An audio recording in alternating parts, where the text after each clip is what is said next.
Hello साथियों, नमस्कार। दोस्तों, हम आ गए हैं आप सबके सामने कुछ इम्पॉर्टेंट क्वेश्चन लेकर। और मेरे भाई, ये ऐसे क्वेश्चन हैं जो किसी न किसी एग्ज़ाम में एक बार, दो बार, तीन बार रिपीट हुए हैं। तो आप सबके लिए बहुत ही इम्पॉर्टेंट होगा, ख़ास करके जो बिहार शिक्षक भर्ती है या उत्तर प्रदेश आरओ एआरओ, तो इन सब के लिए ये क्वेश्चन बहुत ही लाभदायक सिद्ध होगा, ख़ास करके। और जो फैक्चुअल क्वेश्चन इसमें आपको ज़्यादा देखने को मिलेंगे। और जैसे यूपी पुलिस, बिहार पुलिस, ऐसे एग्ज़ाम जो सभी प्रतियोगी परीक्षाएं होती हैं, उनके लिए बहुत ही इम्पोर्टेंट सिद्ध होगा। तो मेरे भाई, मेरी ये कोशिश है कि आपके सामने कुछ अच्छी चीज़ें पेश करूं। अगर आप सबको ये वीडियो मेरा ज़रा सा भी अच्छा लगता हो, तो आप सबसे, मेरे जो भाई बहन इस वीडियो को देख रहे हैं, उनसे हाथ जोड़कर नहीं हो रहा है, विनती है कि इस चैनल को एक बार कम से कम लाइक और सब्सक्राइब ज़रूर करें। अगर हो सके तो शेयर ज़रूर करिएगा मेरे भाई। तो चलिए हम लोग शुरू करते हैं अपना अगला क्वेश्चन। इससे हमारा मोटिवेशन और बढ़ेगा, हिम्मत जुनून बढ़ेगा। तो कोई काम हिम्मत और जुनून से किया जाता है तो वो हमेशा अच्छा होता है। तो पहला क्वेश्चन है मेरे भाई, पुलिस द्वारा नशे में गाड़ी चलाने वाले की सांस की जाँच के लिए फ़िल्टर पेपर पर क्या होता है? हमें पता है कि आजकल जो है हर ट्रैफिक चौराहे पर जो है पुलिस जो होती है वो जो चेक करती है, एक शराब, कोई गाड़ी चलाने वाला शराब पीकर तो नहीं गाड़ी चला रहा है, तो एक फ़िल्टर पेपर लिया रहता है, उस पर फूंक मारने को कहता है। तो उस फ़िल्टर पेपर पर इंडिकेट होकर कुछ कलर बदल जाता है, तो इस टाइप से वो पकड़ लेता है कि हाँ, ये आदमी शराब पिया है। तो मेरे भाई, वो फ़िल्टर पेपर क्या होता है वही पूछ रहा है। तो filter paper option number A, potassium dichromate sulphuric acid होता है, वो इसी का वो फ़िल्टर पेपर होता है। तो आगे चलिए हम लोग अपना अगला क्वेश्चन देखते हैं क्या है। सब ये रिपीटेड क्वेश्चन है मेरे भाई, आप लोग देखेंगे बहुत अच्छे अच्छे क्वेश्चन हैं। इसे आप सबको एक बार ज़रूर देखना चाहिए। तो मेरे भाई क्या है, पेट्रोल तथा डीजल के अधूरे जलने से क्या उत्पन्न होती है? यदि गाड़ियों में, जो पुरानी गाड़ियां खास करके आती थी पहले वाली, उनमें पेट्रोल और डीजल ठीक से नहीं जल पाता था, तो उससे जो होता था मेरे भाई, कार्बन मोनोऑक्साइड गैस फैलता था। कार्बन मोनोऑक्साइड क्या होता है? इसका फार्मूला CO होता है। कार्बन मोनोऑक्साइड एक ऐसी गैस है मेरे भाई जो ब्लड से जो है बहुत तेज़ी से जुड़ती है। हमारा ब्लड जो होता है इससे जुड़ जाता है, तो हमारे ब्लड में ऑक्सीजन की कमी हो जाती है, जिससे तमाम प्रकार की बीमारियां हो जाती है। और ये CO की जो होता है, ब्लड से जुड़ने की कैपेसिटी मेरे भाई ऑक्सीजन से ज़्यादा होती है। तो ये चीज़ ध्यान रखिएगा। तो मेरे भाई चलिए हम लोग अपना अगला क्वेश्चन देखते हैं। अगला क्वेश्चन हमारा क्या कह रहा है? पहला है क्या है, फार्मिक एसिड एसिटिक एसिड से अधिक तेज अम्ल है। यानी जो फार्मिक एसिड है, यह एसिटिक एसिड से ज़्यादा पावरफुल है। हम सबको पता है फार्मिक एसिड चींटी, बिच्छू, इन सब में पाया जाता है, जो डंक मारने वाले ज़्यादातर होते हैं। और एसिटिक एसिड सिरका में पाया जाता है। तो यही कह रहा है फार्मिक एसिड एसिटिक एसिड से ज़्यादा पावरफुल है। तो हाँ, ये बात सत्य है, तो ये सही बात है। तो अगला क्या है, कारण में क्या कह रहा है, फार्मिक एसिड ऑर्गेनिक एसिड है। तो क्या इसमें पूछ रहा है मेरे भाई? तो यहाँ पर हम लोग थोड़ा सा ये देख लेते हैं। क्या कह रहा है, फार्मिक एसिड ऑर्गेनिक एसिड है, तो ये भी बात सही है। तो यही कह रहा है क्या A और R दोनों सही हैं? और ये बात तो सही है। और R A का सही स्पष्टीकरण है? नहीं, ये बात गलत है, स्पष्टीकरण नहीं है। दोनों आपस में सही हैं, लेकिन ये इसका कारण नहीं है, स्पष्टीकरण नहीं है। तो ऑप्शन नंबर हमारा B सही हो जाएगा। A R दोनों सही हैं, किंतु R A का सही स्पष्टीकरण नहीं है, तो ये हो जाएगा। तो ये बहुत इंपॉर्टेंट क्वेश्चन था, ये IAS 1998 में पूछा गया था। तो आगे चलिए हम लोग देखते हैं।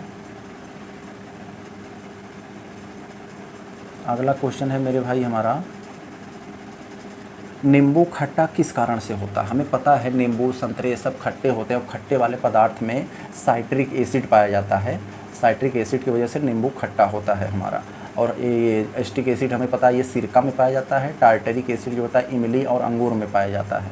तो ये हम लोग देख लिए। आगे चलते हैं हम लोग, क्या है मेरे भाई, अब सब पूछे हुए क्वेश्चन है, रिपीटेड क्वेश्चन है, जो हम सब के लिए बहुत ही इम्पॉर्टेंट है। कोई भी आगामी प्रतियोगी परीक्षाएं हैं तो उनके लिए बहुत ही लाभदायक सिद्ध होगा हम सबको। तो आप सबसे विनती है, नहीं हो रहा है कि थोड़ा सा हमारा सपोर्ट ज़रूर करिएगा। तो चलिए हम लोग आगे देखते हैं क्या है अगला क्वेश्चन। सूची 1 और 2 को हमें मिलाना है। तो हमें क्या मिलाना है? देखिए यहाँ पर बहुत अच्छी चीज़ है, लैक्टिक एसिड। हमें पता है लैक्टिक एसिड जो होता है वो दूध में पाया जाता है। और दूध में जब लैक्टोबैसिलस नाम का एक बैक्टीरिया आ जाता है तो दूध जो है खट्टापन आ जाता है। दूध या दही बनाने में लैक्टोबैसिलस का ज़्यादा महत्व होता है। तो इसको हम छोड़िए, अगला देखते हैं। लैक्टिक अम्ल जो होता है दूध में पाया जाता है। एसिटिक एसिड अभी मैं बताया ये सिरका में पाया जाता है। साइट्रिक एसिड जो होता है मेरे भाई ये नींबू में पाया जाता है, इसको मैंने अभी बताया। और ब्यूटारिक एसिड जो होता है ये दुर्गंध युक्त मक्खन में पाया जाता है। तो अब हमारा देख ले, मिला लीजिए ऑप्शन किससे मिल रहा है। ए वाला हमारा 3 से मिलना चाहिए, तो 2 जगह मिल रहा है, एक बी में एक डी में। और बी वाला हमारा 3 में मिलना चाहिए, तो बी वाला 3 में मिलना चाहिए, तो ये होगा हमारा बी से हमारा 3 मिलना चाहिए। और क्या है, सी हमारा जो है वो 1 से मिलना चाहिए, तो ये हो गया। और हमारा डी जो है वो 2 से मिलना चाहिए, तो ऑप्शन नंबर डी हमारा सही हो जाएगा। तो ये हम लोग देख लिए। तो चलिए हम लोग आगे बढ़ते हैं, अगला क्वेश्चन देखते हैं क्या है।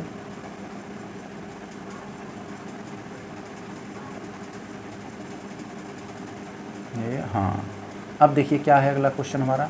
निम्नलिखित युग्मों में से किसका मिश्रण खानों में अधिकतर होने वाले विस्फोटों का कारण है। हमें पता है जो कोयला खदानें होते हैं उसमें लगातार विस्फोट होता रहता है। और विस्फोट क्यों होता है, क्योंकि उसमें मेथेन गैस पाई जाती है CH4। तो यही मेथेन गैस जब वायु के संपर्क में आती है तो वो ब्लास्ट या विस्फोट होने लगता है।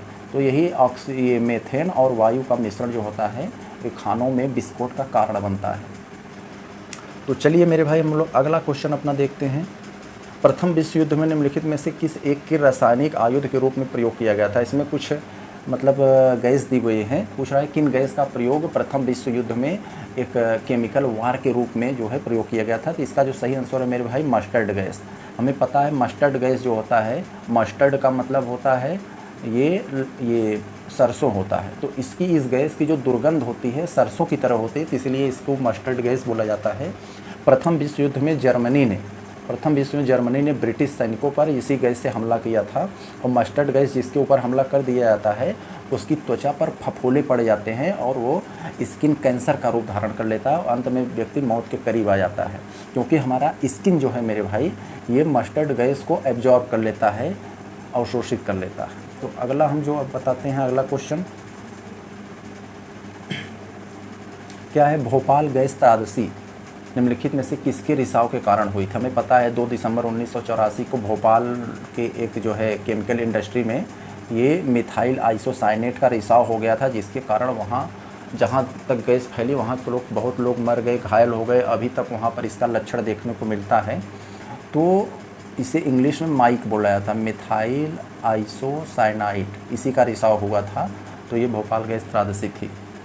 तो आगे हम लोग चलते हैं, देखते हैं क्या है। मेथेन गैस उत्पादन करने वाला क्षेत्र है क्या गेहूं का खेत, कपास का खेत, मूंगफली या धान का खेत। तो इसका जो सही ऑप्शन है धान का खेत। हमें पता है धान के खेत में ऐसा क्यों होता है, क्योंकि धान के खेत में देखिए लंबे समय तक पानी रहता है, हमेशा पानी रहता है और उसमें तमाम प्रकार के जो कंपोनेंट्स जो तत्व होते हैं उनको मिक्सर की वजह से ये वहाँ पर मेथेन गैस का फार्मूला होता है CH4। तो वहाँ धान का खेत में मेथेन गैस मतलब निकलती है। और एक बात और बता दें, ये मेथेन जो गैस है मेरे भाई, ये मेथेन गैस धान के खेत ऐसा खेत है जो 10% विश्व में जितना मेथेन गैस है उसका 10% गैस केवल मेथेन गैस ये धान के खेत उत्पादित करता है, धान के खेत से निकलती है। तो आगे चलिए हम लोग देखते हैं क्या है। निम्नलिखित में से किस उत्प्रेरक का प्रयोग वनस्पति तेलों के हाइड्रोजनीकरण में किया जाता है।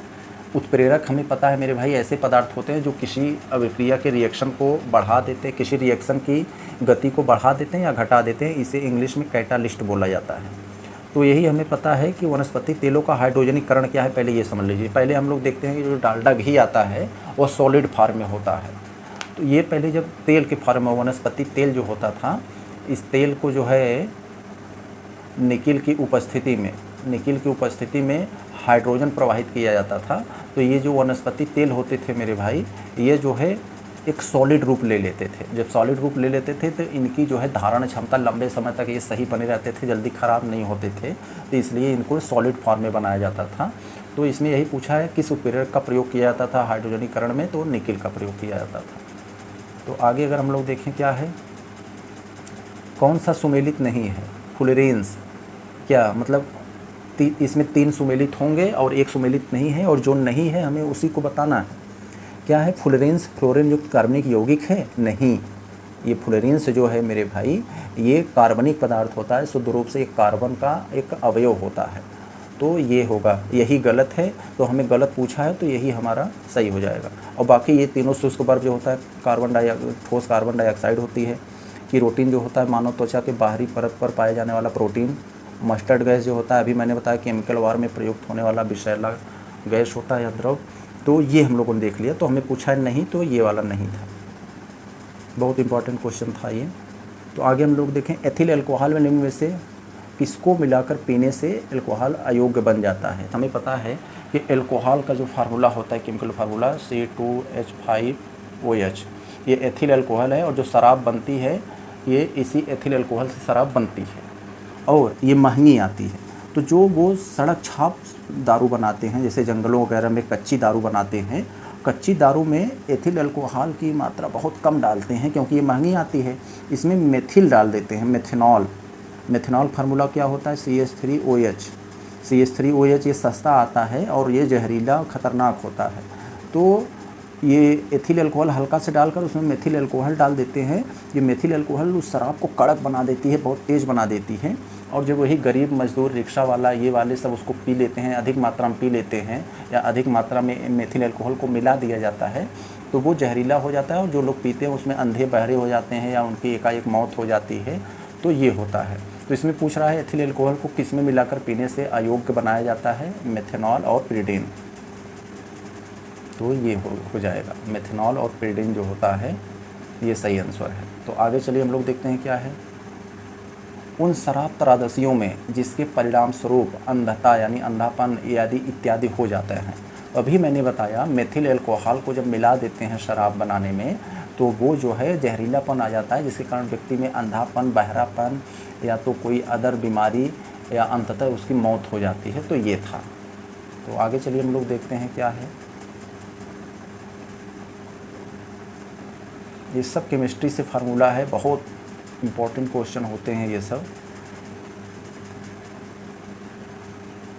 रसोई गैस एक मिश्रण है, हमें पता है 2 गैसें होती हैं और उन गैसों के मिश्रण में, मतलब रसोई गैस किन किन गैसों का मिश्रण होता है, तो इसका सही आंसर है ऑप्शन सी, ब्यूटेन और प्रोपेन का। तो ब्यूटेन और प्रोपेन को मिलाकर जो हम LPG यूज करते हैं, LPG में यही दोनों गैसें होती हैं और LPG में जो महक आती है दुर्गंध युक्त, जिसे हमें लीकेज का पता चलता है, वो इसमें मरकेप्टेन होता है। मरकेप्टेन मिला दिया था, उसी से हमें इसकी लीकेज को पता चलता है दुर्गंध के कारण। आगे देखिए हम लोग क्या है, टेट्रा एथिल लेड, TEL, जिसे इंग्लिश में तेल कहा जाता है। टेट्रा एथिल लेड निम्नलिखित में क्या है। यह एक एंटी नॉक कंपाउंड है मेरे भाई, ऑप्शन नंबर डी सही हो जाएगा। पहले की जो गाड़ियाँ थी या पुरानी गाड़ियाँ थी, मोटर वाहन, उसमें जो डीजल पेट्रोल जो जलते थे ठीक से नहीं जल पाते थे और शीशा जैसा खतरनाक लेड पदार्थ निकलता था जो व्यक्ति के मस्तिष्क, ब्रेन और तमाम तरह की बीमारियों से संबंधित तो होता था। तो इसलिए उसमें टेट्रा एथिल लेड मिलाया जाता था पेट्रोल में। तो इसलिए मिला दिया जाता था कि उसमें जो लेड का जो प्रवाह है वो कम हो, जिससे बीमारियां वगैरह, पोल्यूशन न फैले। तो ये हो गया। तो अचानक अब हम लोग देखते हैं अगला क्वेश्चन क्या है। पॉलीथीन बनती है एथिलीन से, एसिटिलीन से, प्रोपिलीन से या एनिलीन से। इसका सही आंसर है ए, एथिलीन से बनती है। और एथिलीन का फार्मूला क्या है मेरे भाई, एथिलीन का फार्मूला क्या है, CH2 डबल बॉन्ड CH2, ये एथिलीन का फार्मूला है। तो आगे चलिए हम लोग देखते हैं क्या है अगला क्वेश्चन हम लोगों का। निम्नलिखित में कौन सा प्राकृतिक बहुलक है।